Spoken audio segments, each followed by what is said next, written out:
அனைவருக்கும் வணக்கம். மலர இருக்கும் 2026ஆம் ஆண்டு பற்றி இன்றைக்கி நாங்கள் ஒரு உரையை பற்றி பார்ப்போம். ஒரு சின்ன இது. இப்போ ஆஸ்திரேலியா பக்கத்தில் 2026ஆம் ஆண்டு எப்பயோ ஸ்டார்ட் ஆகிட்டு, இப்போ நாங்கள் 2026 என்ன நடக்க போகிறோன்றெல்லாம் நாங்கள் பார்ப்போம். போகிறதுக்கு முன்னாடி இந்த வீடியோவை கடைசி வரைக்கும் பாருங்கள். இந்த வீடியோவில் எனது வானியல் சம்பந்தமாக, விளையாட்டு சம்பந்தமாக உண்மையாகவே நடக்கக்கூடிய விஷயங்கள், பிறகு இந்த வருஷத்தில் என்னென்ன எதிர்காலத்தில் என்னென்ன நடக்க போகுது என்றதையும் எனது பார்ப்போம். சரியா? நம்பர் 1, இப்போ என்னது இலங்கையில் 2025 டிசம்பர் 31 10 மணியாக இருக்கிற டைம். இலங்கையிலே, அதாவது இலங்கையில் என்னது டிசம்பர் 31 2025 புதன்கிழமை அன்று இரவு 10 மணியாக இருக்கிற டைம் அண்டு என்னது முதலாவதாக என்னது நிவியரை கொண்டாடும் நாடு தான் கிரிபாட்டி. அந்த நாடு கொண்டாடி முடிஞ்சு இப்போ ஆஸ்திரேலியா கொண்டாடுறதை நீங்கள் இந்த படத்தில் காணலாம். இப்போ அடுத்தது என்னது நியூசிலாண்டெலாம் கொண்டாடிட்டு இனி ஆசியாங்கிற பக்கம்தான் வர என்னது இருக்க போகுது. சரியா? இப்போ அந்த காரணத்தால் என்ன செய்ய போகிறோம்டா, இப்போ என்னது 2026 என்னென்ன நடக்க போகுது, என்னென்ன ப்ரெடிக்ஷன் செஞ்சாங்க இந்த சொல்லி நாங்கள் இன்றைக்கி பார்க்க போகிறோம். சரியா? முதலாவதாக ஃபஸ்ட் ப்ரெடிக்ஷன்ஸை பார்த்தீங்கன்னா, அதாவது எதிர்வு கூறுகளை பார்த்தீங்கன்னா, என்னது உண்மையாகவே நடக்கக்கூடிய விஷயங்கள் என்னென்னு சொன்னால், முதலாவதாக இந்த பண அட்டை டிஜிட்டல் பரிமாற்றம் உண்மையிலேயே நடக்கக்கூடிய விஷயமாக இருக்கலாம். இப்போ என்னது பூமி என்ன செய்யுமெண்டா, எதிர்காலத்தில் என்னது தொழில்நுட்ப வளர்ச்சிகளில் முன்னேற்றம் அடைந்து வரனால என்னோட பணங்கள் இப்பொழுது படிப்படியாக குறைஞ்சி வருது. ஆரம்ப காலத்தில் பண மாற்று முறை என்ற காரணமாக என்ன நடந்தது என்று சொன்னால், இப்போ என்னது பொருளுக்கு பொருள் என்னது வாங்கி தந்தாங்க. அப்போ என்னென்னா, இப்போ புவி படிப்படியாக முன்னேற்றம் அடைந்து வரனால இப்போ பணங்களில் பரிமாற்றம் குறையும். இதன் காரணமாக இணையதளம் தான் இப்போ அதிகமாக பயன்படுத்தப்படுகிறது. ட்ரேடிங்கோ, சூப்பர் மார்க்கெட்டிங்கோ, இப்படி நிறைய விஷயங்களுக்கு என்ன பயன்படுத்தப்படுது, என்னது ஒன்லைன் மூலமாக காசு சம்பாதிக்கிறோம். ஆனால் உண்மையாக காசு இல்லை, ஒரு அக்கௌண்ட்டில் சேரும். இப்படியே போகிறனால எதிர்காலத்தில் இதை 2026ஆம் ஆண்டு கூட இருக்கலாம். என்னது கார்டு அட்டைகளில் பே பண்ணுறோம், என்னது கிரெடிட் கார்டு. ஆனால் 2026ஆம் ஆண்டில் இது டிஜிட்டல் முறைக்கு கொண்டு வந்து பணம் இல்லாத இதுக்கும் கொண்டு போகலாம். ஆனால் உண்மையிலேயே பணம் இல்லாத முறைகளுக்கு கொண்டு போகிறாங்களோ தெரியா. ஆனால் கட்டாயமாக இந்த ஹைப்ரிட் மாதிரி என்னது ஈபே கார்டுகள் என்ன நடக்குமெண்டா என்னது கொஞ்சம் அட்வான்ஸாக என்னது போகும். சரியா? அதன் மூலம் நீங்கள் குறைஞ்ச தடவையில் நிறைய காசு எடுக்கலாம். வேறு பணம் என்னது அட்டைகளை பரிமாறிக்கொண்டே கடைகளை வாங்கலாம். Any technology. Next, humanoid robots. இப்போ வீடு கூட்டலாம் என்னது ஆக்கள்னா இருந்திருப்போம். ஆனால் இப்போ 2026ஆம் ஆண்டு இப்போவே ரோபோக்கள் கண்டுபிடிச்சிக்கிட்டாங்க. இப்போ ஒரு வட்டமான ஒரு ரோபோட் என்னது அது அங்கிங்க சுற்றி கழுவுறன்னு நினைப்பீங்க. இப்போ என்னண்டா, இப்போ என்னது புதுசாக ரோபோட் கண்டுபிடிக்கிற காரணமாக அதெல்லாம் குறைஞ்ச விலைக்கு வாங்கிங்கிற வீட்டில் வைக்கிறன் மூலம் நாங்கள் பிஸியாக இருக்கிற டைம் கூட அந்த ரோபோட்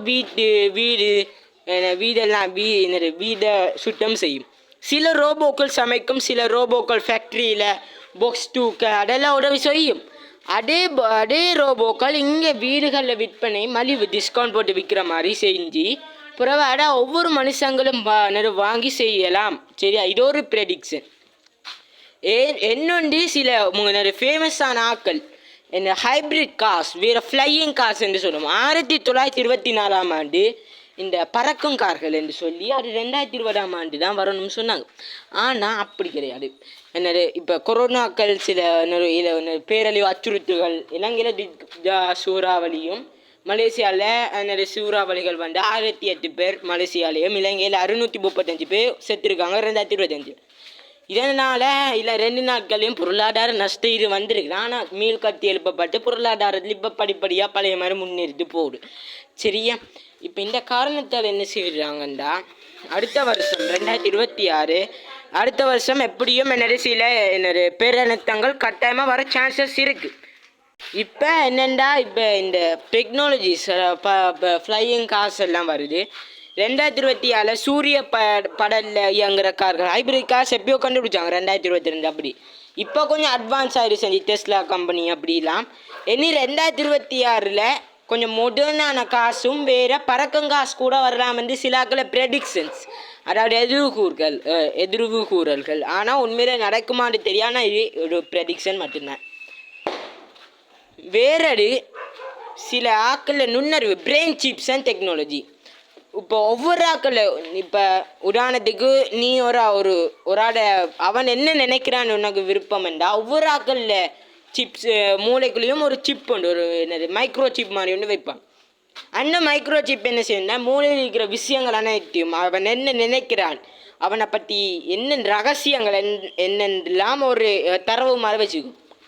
அது ரகசியமாக தனக்குள்ள இருக்கிற மாதிரி தரவு மட்டும் இல்லை, அது வேறாக்கள் இன்டர்நெட் மூலம் கனெக்ட் ஆகிற விஷயம் கூட இருக்கும்.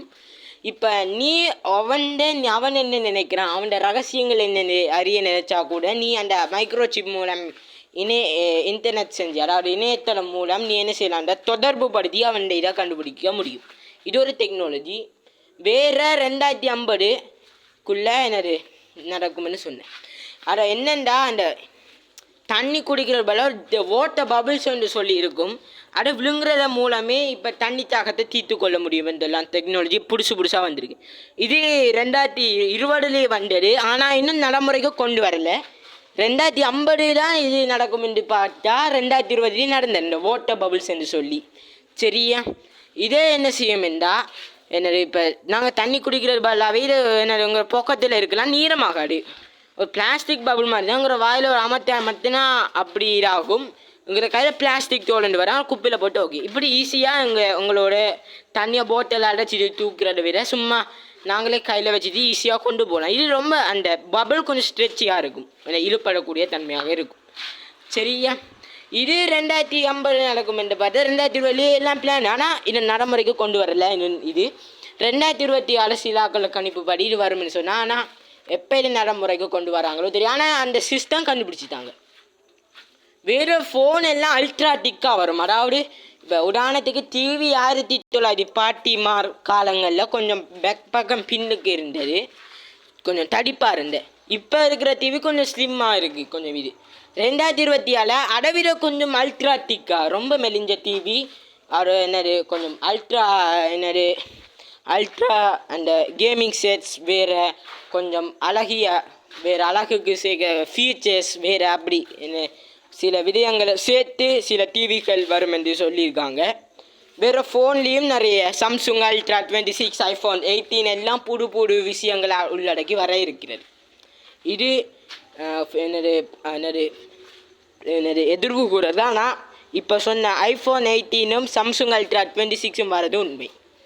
சரியா, இப்போ பார்த்தோம்னா முதல் 10 சரியா என்னது டாப் ஆஸ்ட்ரோனமிக்கல் எவென்ட்ஸை பார்ப்போம்.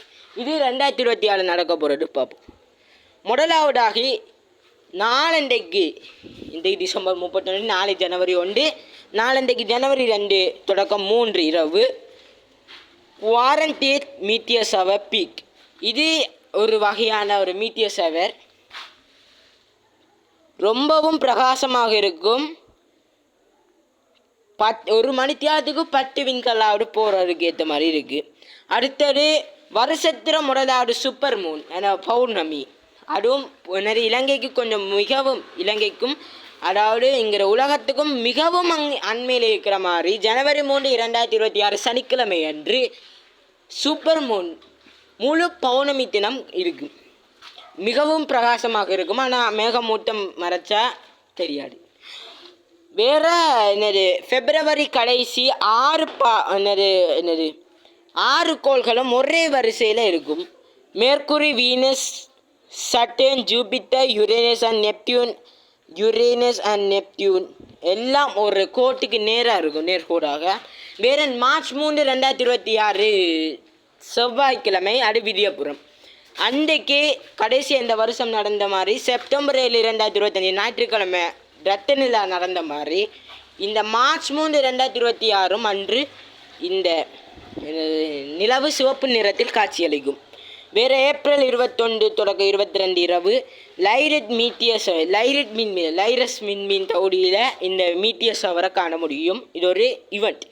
வேறு மே 1 தொடக்கம் மே 1 மற்றும் மே 30 மே மாதத்தில் 2 போயா தினங்கள் வருது. இது ஒரு அரிதாக நடக்கிற விஷயந்தான், 4-5 வருஷத்துக்கு ஒரு முறை. சரியா, இது இந்த வருஷம் மே மாதத்தில் நடக்க போகுது. மே 1 வெள்ளிக்கிழமை, மே 30 சனிக்கிழமை. வேறு அப்படியே போனோம்டா ஜூன் 29, ஜூலை 29, ஆகஸ்ட் 27 என்று சொல்லி செப்டம்பர் 26, அக்டோபர் 25, நவம்பர் 24, டிசம்பர் 23, 2026 தினங்கள் வரைக்கும் போயாடைகள் காணப்படுகிறது. ஆகஸ்ட் 12 புதன்கிழமை முழு சூரிய கிரகணம் காட்சியளிக்கும் அமெரிக்கா போன்ற பகுதிகளில். அதோடு ஐரோப்பாவும் உள்ளிட்ட பகுதிகளில் காணப்படும். வேறு வீனஸ் மிகவும் பிரகாசமாக செப்டம்பர் 18, 2026 வெள்ளிக்கிழமை என்று காட்சியளிக்கும். வேறு டிசம்பர் 23, 2026 சரியா, அன்றைக்கு திருப்பி இந்த ஜனவரி 3, 2026 மாதிரி முதலாவது வருஷ இறுதி கடைசி போயாடே சூப்பர் மூன் காட்சியளிக்கும். புவிக்கு மிக அண்மையாக உள்ளது. வேறு த்ரூ அவுட் 2026 படி பார்த்தோம் என்றால் இந்த வருஷம் ஜூலை 23, 22, 23 நடக்க வேண்டிய அந்த சூரிய புயல் காற்று இந்த அடுத்த வருஷம் 2026 டிசம்பர் அப்படி நடக்க இருக்கின்றது. ஆனால் இந்த வருஷம் வெளியிட்டால் இதை விட கொஞ்சம் கூடியது 2026 அப்படி நடக்க இப்போ இருக்கிறது. வேறு பார்த்தோம் என்றால் விளையாட்டு செய்திகளில் பார்த்தோம் என்றால் FIFA world cup 2026 June 11 July 19, 2026 வரைக்கும் நடக்க இருக்கின்றது. ஜூலை 19, 2026 தான் ஃபைனல்ஸ். சரியா, இந்த இதில் மெக்சிகோ, வேறு போர்ச்சுகல், நிறைய நாடுகள் கேப் வேர்டே எனது இந்த 2026 ஆண்டு FIFA வேர்ல்ட் கப்பில் முதலாவதாக தேர்ந்தெடுக்கப்பட்டு 2வது மிகச்சிறிய ஆப்பிரிக்க நாடு. சரியா, இப்படி நிறைய நாடுகள் இதில் ஆர்வம் காட்டி என்னது பங்கெடுக்கின்றது. அடுத்த என்னென்னு சொன்னால் விளையாட்டு செய்திகளில் என்னது கிரிக்கெட் ICC 2026 இருக்குது. அதே போல் நிறைய விஷயங்கள் இருக்குது. வேறு பார்த்தோம் என்றால் அவங்கிற பொதுவாக பார்த்தோம் என்றால் 2026 ஒரு முக்கியமான ஒரு விஷயம் ஒன்று இருக்குது. என்ன விஷயம் என்றால் இது ஒரு லீப் வருடமில்லை, சாதாரண வரும். ஆனால் முக்கியமான விஷயம் என்னென்னு சொன்னால் கேமர்ஸுக்கு நிறைய நல்ல வருஷம். வேறு என்னென்னு சொன்னால் இது ஒரு நல்ல வருஷமாக அமையலாம். ஆனால் என்ன இயற்கை சீற்றங்கள் நடக்கலாம் என்னும் இந்த வருஷத்தை சொல்கிறாங்க. சரியா, இப்போ 2025 நாங்கள் எதிர்பார்க்காத விதமாக தித்வா சூறாவளி வந்து 635 பேர் செத்தவங்க, 148 பேர் காணாமல் போனாங்கன்றது எந்த இது. ஆனால் இப்படியா அறிக்கை இருந்தது, அதான் நான் பார்த்தேன். சரியா, இப்படி 2024 வந்து 2024 ஆனால் பெரிய வெள்ளம் அப்படி எதுவும் இல்லை. ஒரு 50 கூட இருக்காது, குறைய பேர் செத்துருக்காங்க. சரியா, அப்போ 2024 இருந்த வெள்ளம் வந்தது, ஆனால் பெரிய பாதிப்பு ஏற்படுது. 2025 வராமல் இருக்கலாம் என்று பார்த்தா இப்படி ஒரு பெரிய தித்வா சூறாவளி வந்திருக்கு. இப்போ எல்லாரும் மனசுக்குள்ளே எழும்பி நிற்குது, அடுத்த வருஷம் தித்வா சூறாவளி இதே மாதிரி ஒரு சூறாவளி வர சான்ஸ் இருக்குன்னு சொல்லி இலங்கையை அந்த சூறாவளியை தாக்கு பிடிக்கக்கூடியவாறு அபிவிருத்தி செய்கிறாங்க. சரியா, 2026 நல்ல விஷயமும் வரலாம், கெட்ட விஷயம் வரலாம். அது எப்போ வருதுன்னு எங்களுக்கு யாருக்கும் தெரியாது. சரியா, அனைவருக்கும் புது வருஷங்கள் வர ஒரு நல்ல ஒரு என்னது எக்ஸைட்மெண்ட்டாக ஒரு என்னது எதிர்பார்ப்பு இருக்கும். ஆனால் அந்த வருஷம் போட நல்லதாக கெட்ட அனுபவம். 2025 நான் போட்டேன். இந்த 2025 நடைபெற போக முடியாங்க. அதில் முக்கால்வாசி விடயங்கள் டிலே ஆகி சிலர் நடக்காமல் இந்த வருஷம் போடப்பட்டிருக்கு. அதில் 2-3 பாயிண்ட்ஸ் இங்கே திருப்பி சொல்லிக்கிட்டு இருக்கலாம். சரியா, இந்த காரணத்தால் என்னது சில நேரம் டிலே ஆகும். யாருக்கு காலம் மாறிக்கொண்டே இருக்கும் மிகவும் ஃபாஸ்ட்டாக. அது எப்போ நடக்கும் என்று யாருக்கும் தெரியாது. இப்போ உங்கள் படத்தில் இந்த சைனா, நோர்த் கொரியா அதெல்லாம் 2026 வரவேற்று முடிகிற கட்டத்தில் இருக்குது. 2026க்கு இன்னும் 10 நிமிஷம் தான் இருக்கும், 10 மணி அளவில் பார்த்தா. சரி, சில நேரத்தை கொண்டாடி முடிச்சிருப்பாங்க. அமெரிக்காலும் கடைசியாக முடிக்கும். ஸோ இப்போ இந்த வீடியோ முடிச்சுக்கிறேன். அனைவருக்கும் இனிய 2026 புத்தாண்டு நல்வாழ்த்துக்கள். நன்றி, வணக்கம்.